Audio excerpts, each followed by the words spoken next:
Item ಯಾವುದೇ ಇರಲಿ try ಮಾಡಿ ಆಚಿ ಚಿಕನ್ ಮಸಾಲಾ. ಹೊಸಕೋಟೆ ಅಪಘಾತದಲ್ಲಿ ಮೃತಪಟ್ಟ ಗಗನ್ ಕುಟುಂಬ ಅತಂತ್ರವಾಗಿದೆ. ತಮಗೆ ನೆನಪಿದ್ರೆ ವೀಕ್ಷಕರೇ, ಹೊಸಕೋಟೆ ಬಳಿ 6 ಜನ ಮಕ್ಕಳು SSLC ಮತ್ತು PUC ಓದ್ತಾ ಇದ್ರು.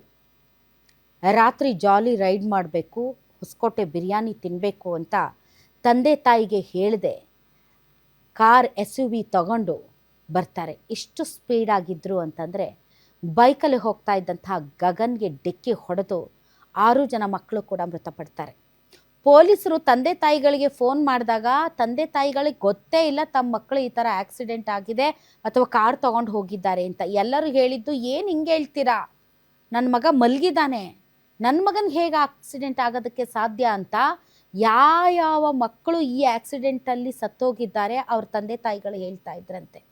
ಸೊ ಅಷ್ಟು ಭಯಂಕರ ಮತ್ತು ಭೀಕರ ಆಕ್ಸಿಡೆಂಟ್. ಈ ಆಕ್ಸಿಡೆಂಟಲ್ಲಿ ಕುಂತ ಜಾಗದಲ್ಲೇ 6 ಜನ ವಿದ್ಯಾರ್ಥಿಗಳು ಮೃತಪಟ್ಟಿದ್ದಾರೆ. ಆದರೆ ಇವರು ಡಿಕ್ಕಿ ಹೊಡೆದು ಬೈಕ್ ಸವಾರ ಏನು ಮೃತಪಟ್ಟಿದ್ದಾನೆ ಆತನ ಹೆಸರು ಗಗನ್. ಗಗನ್ ಮನೆಯ ಪರಿಸ್ಥಿತಿ ಕೇಳಿದರೆ ಎಂಥವ್ರಿಗಾದರೂ ಕರಳು ಚೂರು ಅನಿಸುತ್ತೆ. ಯಾಕೆ ಅಂದರೆ ಗಗನ್ಗೆ ತಂದೆ ಇಲ್ಲ, ತಂದೆ ತೀರ್ಕೊಂಡು ಬಹಳ ವರ್ಷ ಆಗಿತ್ತು, ತಾಯಿ ಒಬ್ಬಳೆ.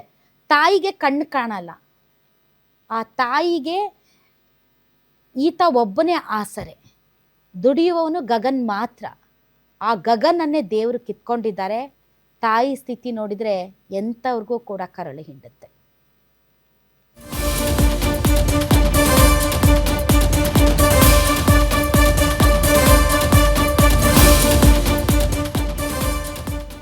ಮದುವೆ ಆಗದೆ ಇರೋ ತಂಗಿ ಅತಂತ್ರದಲ್ಲಿ ಕುಟುಂಬ.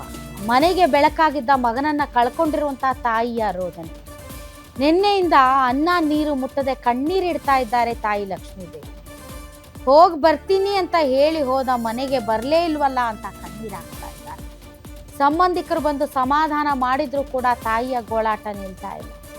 ತಂಗಿ ಮದುವೆ ಮಾಡಿ ಮನೆ ಕಟ್ಟಬೇಕು ಅಂತ ನೂರಾರು ಆಸೆ ಕಟ್ಕೊಂಡಿದ್ದ.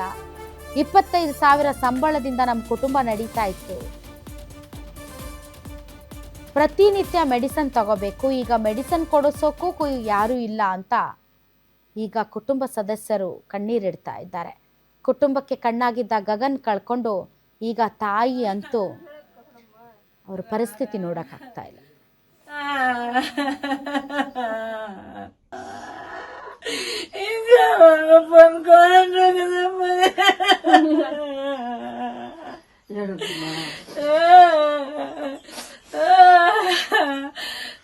ಸಮಾಧಾನ ಮಾಡಕ ಏನ್ ಮಾಡಕ್ಕಾಗಲ್ಲ. ವಿಧಿ ಯಾರ ಮುಂದೆ ಯಾರು ಏನು ಇದ್ ಮಾಡಕ್ಕಾಗಲ್ಲ. ಎಲ್ಲಾರ್ಗು ಒಂದೇ, ಎಲ್ಲಾರು ಒಂದೇ. ಸಮಾಧಾನ ಮಾಡ್ಕೋ, ಅವನ ಆತ್ಮ ಶಾಂತಿ ಸಿಗ್ಲಿ ಅಂತ ಕೋರ್ಗೋ. ಸ್ವಲ್ಪ ಮನ್ಸ ಗಟ್ಟಿ ಮಾಡ್ಕೊಳಕ. ಓದೋರು ಬಿಟ್ಟು ಹೋದ ಬರಲ್ಲ. ಇನ್ನ ಒಬ್ಬೇ ಮಗ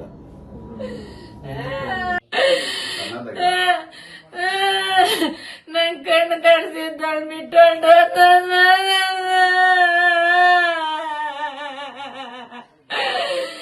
ನನ್ ಮಗ ಕೆಲ್ಸಕ್ಕೆ ನನ್ ಮನೆಗೆ ಬರಲ್ಲ. ಗಗನ ಒಬ್ಬನೇ ಮಗನ? ಒಬ್ಬನೇ ಮಗನಮ್ಮ. ಎಲ್ಲಿ ಹೋಗ್ತಿದೆ ಕೆಲಸ? ಬೀಳ್ಕೊಂಡ್ ಕಡೆ ಸಪ್ಪಲ್ಕೋತಾ ಇದ್ದು ನೈಟ್ ಶಿಫ್ಟ್ ಆಗಿ ಯಾವಾಗ 3:30 ಬರೋದ ನನ್ ಮಗುವ.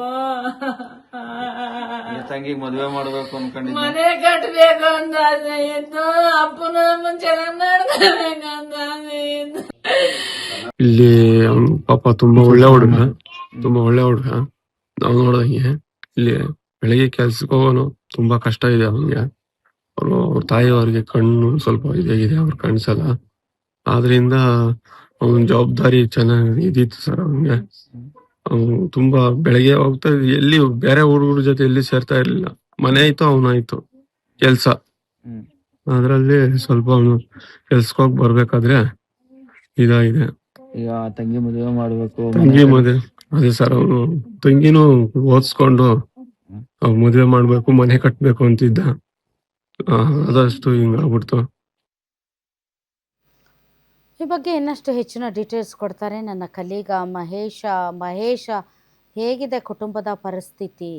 ಈಗ ಯಾರಾದರೂ ದೊಡ್ಡವರು ಬಂದಿದ್ದಾರಾ ಮನೆಗೆ? ಏನಾದರೂ ಆಶ್ವಾಸನೆ ಏನಾದರೂ ಕೊಟ್ಟಿದ್ದಾರಾ? ಯಾಕೆಂದರೆ ಸಹಾಯದ ತುಂಬ ಅನಿವಾರ್ಯತೆ ಇದೆ ಆ ಕುಟುಂಬಕ್ಕೆ, ಏನು ಹೇಳ್ತೀರಿ? ಎಸ್ರಾದ ಏನು ನಿನ್ನೆ ನಡೆದಂತ ಹೊಸಕೋಟೆ ಭೀಕರ ಅಪಘಾತ ಏನಿದೆ, ಈ ಎರಡು ಅಂದ್ರೆ ಮೋಜು ಮಸ್ತಿ ಮಾಡ್ಲಿಕ್ಕೆ ಬಂದಂತ ಯುವಕರ ಸಾವಿನ ಕುಟುಂಬ ಒಂದಾದ್ರೆ, ಯಾವುದೇ ತಪ್ಪಿಲ್ಲದೆ ಮಸನ ಸೇರಿದಂತ ಗಗನ್ ಕುಟುಂಬದ ಪರಿಸ್ಥಿತಿ ತೀರದಂತ ಆಗಿರುವಂತದ್ದು. ಅಂದ್ರೆ ಪ್ರತಿನಿತ್ಯ ನೈಟ್ ಶಿಫ್ಟ್ ಮುಗಿಸ್ಕೊಂಡು ಬೆಳಗಿನ ಜಾವ ಮನೆಗೆ ಬರ್ತಾ ಇದ್ದಂತ ಮಗನನ್ನ ಕಾದು ನೋಡ್ತಾ ಇದ್ದಂತ ತಾಯಿಗೆ ನಿನ್ನೆ ಶಾಕ್ ಎದುರಾಗಿರುವಂತದ್ದು. ಪೊಲೀಸರು ನೀಡಿದ ಏನ್ ಮಾಹಿತಿ ಪ್ರಕಾರ ಏನು ನಿನ್ನ ಮಗನಿಗೆ ಈ ತರ ಮಗ ಸಾವಾಗಿದೆ ಅನ್ನೋ ಒಂದು ಮಾತು ಕೇಳಿದ ತಕ್ಷಣ ಅವ್ರಿಗೆ ಆಕಾಶನೇ ತಲೆ ಮೇಲೆ ಬಿದ್ದಂತ ಪರಿಸ್ಥಿತಿ ಆಗಿರುವಂತದ್ದು. ಈಗ ತಕ್ಷಣಕ್ಕೆ ಆ ಕುಟುಂಬ ಸಹ ಸಾಕಷ್ಟು ಅತಂತ್ರ ಪರಿಸ್ಥಿತಿ ಇದೆ. ಯಾಕಂದ್ರೆ ಈ ಕುಟುಂಬ ಒಬ್ಬನೇ ಮಗ ಆಗಿರೋದ್ರಿಂದ ಇವರು ಸಂಪಾದನೆ ಮಾಡ್ಕೊಂಡು, ಅಂದ್ರೆ ಗಗನ್ ಸಂಪಾದನೆ ಮಾಡ್ಕೊಂಡು ಬರ್ತಾ ಇದ್ದಂತ ಆದಾಯದಲ್ಲೇ ತಮ್ಮ ಪ್ರತಿನಿತ್ಯದ ಜೀವನ ಕುಟುಂಬ ಸಂಸಾರ ನಡೆಸ್ತಾ ಇದ್ರು. ಹೀಗಾಗಿ ಈಗ ಆದಾಯ ಮೂಲವಾಗಿದ್ದಂತ, ಪ್ರೀತಿ ಕೊಡ್ತಾ ಇದ್ದಂತ, ಮನೆಗೆ ಆಧಾರ ಸ್ತಂಭ ಆಗಿದ್ದಂತ ಮಗನ ಕಳ್ಕೊಂಡು ಈಗ ಏನು ಕಣ್ಣಿಲ್ಲದ ತಾಯಿ, ಮತ್ತೆ ಇನ್ನು ಮದುವೆ ಆಗದ ತಂಗಿ ಈಗ ಅತಂತ್ರ ಪರಿಸ್ಥಿತಿ. ಏನು ಯಾರು ಇಲ್ವೇನೋ ನಮ್ಗೆ ಅನ್ನೋ ಒಂದು ಪರಿಸ್ಥಿತಿ ಈಗ ಮನೆಯಲ್ಲಿ ತಲೆದೂರಿರುವಂತದ್ದು. ಒಂದು ಕಡೆ ಆದ್ರೆ ತಂಗಿಗೆ ಇನ್ನು ಮದುವೆ ಮಾಡಿಲ್ಲ, ತಾಯಿಗೆ ಚಿಕಿತ್ಸೆ ಕೊಡಬೇಕು, ಆ ತಂದೆಗೆ ವಯಸ್ಸಾದ ಕಾಯಿಲೆಗಳಿದಾವೆ. ಈ ರೀತಿ ಎಲ್ಲ ಕುಟುಂಬದ ಪರಿಸ್ಥಿತಿಗಳನ್ನ ಸರಿದೂಗಿಸ್ತಾ ಇದ್ದಂತ ಮಗನನ್ನ ಕಳೆದುಕೊಂಡು ಇವತ್ತು ಬೀದಿಗೆ ಬಂದಿರುವಂತದ್ದು. ಒಂದು ಕಡೆ ಆದ್ರೆ ಸಾಕಷ್ಟು ಕನಸುಗಳನ್ನ ಹೊತ್ತುಕೊಂಡು ಬಂದಂತ ಈ ಯುವಕ ಸಂಸಾರದ ಮನೆ ಕಟ್ಟಲಿಕ್ಕೆ, ಮತ್ತೆ ತಂಗಿಗೆ ಮದುವೆ ಮಾಡ್ಲಿಕ್ಕೆ, ಮತ್ತೆ ಸಮಾಜದಲ್ಲಿ ಒಂದು ಗುರುತನ್ನ ರೂಪಿಸ್ಕೊಳ್ಳಿಕ್ಕೆ ಎಲ್ಲ ರೀತಿಯ ಪ್ರಯತ್ನ ಮಾಡ್ತಾ ಇದ್ದ ಅನ್ನುವಂತ ಒಂದು ಮಾತು ಈ ಗಗನ್ ಸ್ನೇಹಿತರಿಂದ ಸಿಗ್ತಾ ಇರುವಂತದ್ದು.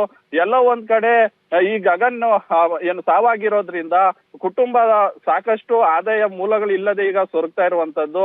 ಒಂದ್ ಕಡೆ ಇದ್ರೆ ಈ ಹಿಂದೆನೂ ಸಹ ಏನು ನಿನ್ನೆ ಸ್ಥಳಕ್ಕೆ ಅಂದ್ರೆ ದೇವನಹಳ್ಳಿ ಮಾಜಿ ಶಾಸಕರಾಗಿರುವಂತಹ ನಾರಾಯಣ ಸ್ವಾಮಿ ಅವರು ಸಹ ಭೇಟಿ ಕೊಟ್ಟಿದ್ರು. ಕೇಂದ್ರ ಸಚಿವರಾಗಿರುವಂತಹ HD ಕುಮಾರಸ್ವಾಮಿ ಅವ್ರ ಬಳಿ ಸಹ ಮಾತಾಡ್ತಿದ್ದಾರೆ ಅನ್ನೋ ಒಂದು ಮಾಹಿತಿ ಸಹ ಸಿಗ್ತಾ ಇರುವಂತದ್ದು. ಆದ್ರೆ ಅವರ ಮಾವ ಅವರು ಏನ್ ಹೇಳ್ತಾ ಇದಾರೆ ಅಂದ್ರೆ, ಯಾವ್ದೇ ನಾಯಕರು ಬರ್ಲಿ ಬಿಡ್ಲಿ, ಆದ್ರೆ ನಮ್ಗೆ ಯಾವ್ದೇ ರೀತಿಯಾದಂತಹ ಸಹಾಯ ಹಸ್ತನೂ ಕೊಡ್ಲಿಲ್ಲ, ಮತ್ತೆ ಯಾರು ಸಹ ಪ್ರೋತ್ಸಾಹ ಮತ್ತೆ ಧೈರ್ಯನು ತುಂಬಲಿಕ್ಕೆ ಬರ್ತಾ ಇಲ್ಲ ಅಂತೇಳಿ ಏನೋ ಅಸಮಾಧಾನ ವ್ಯಕ್ತ ಮಾಡ್ತಾ ಇರುವಂತದ್ದು. ಅವರ ಮಾವ ಹೇಳೋದಿಷ್ಟೇ, ನಮ್ಮ ಬಾಮೈದ್ನಿಗೆ ಆಗುವಂತ ಪರಿಸ್ಥಿತಿ ಬೇರೊಬ್ಬರಿಗೂ ಆಗ್ಬಾರ್ದು. ಏನೋ ಸಂಬಂಧಪಟ್ಟ ಇಲಾಖೆ ಆಗಿರ್ಬೋದು, ಪೊಲೀಸ್ ಇಲಾಖೆ ಆಗಿರ್ಬೋದು, ರಾಷ್ಟ್ರೀಯ ಹೆದ್ದಾರಿಗಳಲ್ಲಿ ಮುಂಜಾಗ್ರತಾ ಕ್ರಮವಾಗಿ ಏನೇನು ಕಟ್ಟುನಿಟ್ಟಿನ ಥ್ಯಾಂಕ್ ಯು ಮಹೇಶ್, ನಿಮ್ಮ ಈ ಎಲ್ಲ ಮಾಹಿತಿಗಾಗಿ thanks a lot. But definitely ಯಾರಾದರೂ ಈ ಕುಟುಂಬದ ಸಹಾಯಕ್ಕೆ ಬರಲೇಬೇಕು. ಸ್ಥಳೀಯ ರಾಜಕಾರಣಿಗಳು ಯಾರಿದ್ದಾರೆ ಇತ್ತ ಗಮನ ಹರಿಸಿ ಆ ಕುಟುಂಬಕ್ಕೆ ಬೇಕಾದಂಥ ಸಹಾಯವನ್ನು ಒದಗಿಸಿದರೆ ನಿಜಕ್ಕೂ ಆ ಕುಟುಂಬಕ್ಕೆ ಎಷ್ಟು ಉಪಕಾರ ಮಾಡಿದಾಗುತ್ತೆ.